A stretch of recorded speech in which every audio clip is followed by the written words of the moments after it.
सुभान अल्लाह। ये घिटिन मान करे घिटिन जो कसम तद आशिक भी चयो है जंजा बल्लैल वारा वार सोहेना सोहेना घुंडड़ी दार सुभान अल्लाह। साईं जी माछावा खान लखा सुभान अल्लाह। सोहणे जी माछावा खान लखा जंजा बल्लैल वारा वार सोहेना सोहेना घुंडड़ी दार सुभान अल्लाह।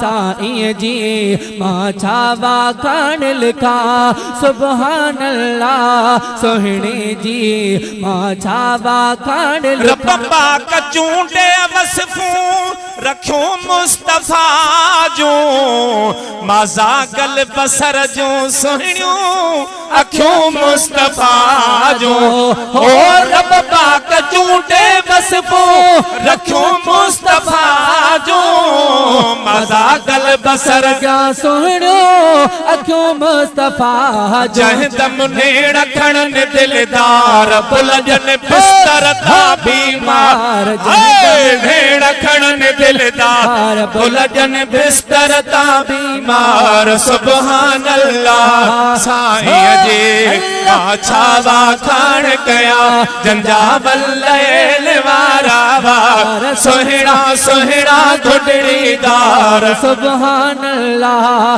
साईं जी माछावा खान कया सुभान अल्लाह। साईं जी माछावा खान जह पे घिटी सा आका कदम खणे पियो चई अंत हिल मौला कसम खणे पियो है जह पे घिटी सा आका कदम खणे पियो चई अंत हिल मौला कसम जाते पैर रखा पेजार सारे घिटिन में हुनका जाते पैर रखा पेजार सारे रस्ते में हुबकार सुभान अल्लाह।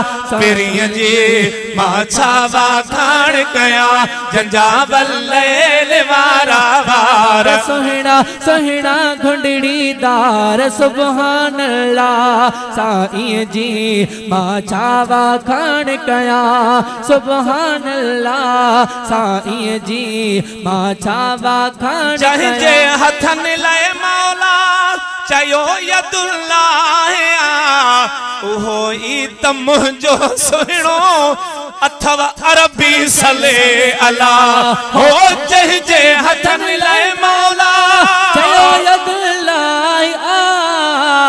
ओहो ई त आहे मुंहिंजो अरबी सले वाह वाह नूरानी रुखसार चाहन मोती ऐं जिनसार सुभान अल्लाह। पिरिय जी माछावा खान कया जंजा बल्लैल वारा वार सोहणा सोहणा घुंडड़ी दार सुभान अल्लाह। साईं जी माछावा खान जंहिंखे नवाज़ियो मौला लक़बन खणनि सां अज़मी इस्म वठंदो करे अदबन खणनि सां हो जंहिंखे नवाज़ो मौला लक़बन खणनि सां अज़मी इस्म वठंदो करे अदब आहीं जियरो जा बिजमार गंढ जाए ताज थणी असां तार सुभान अल्लाह।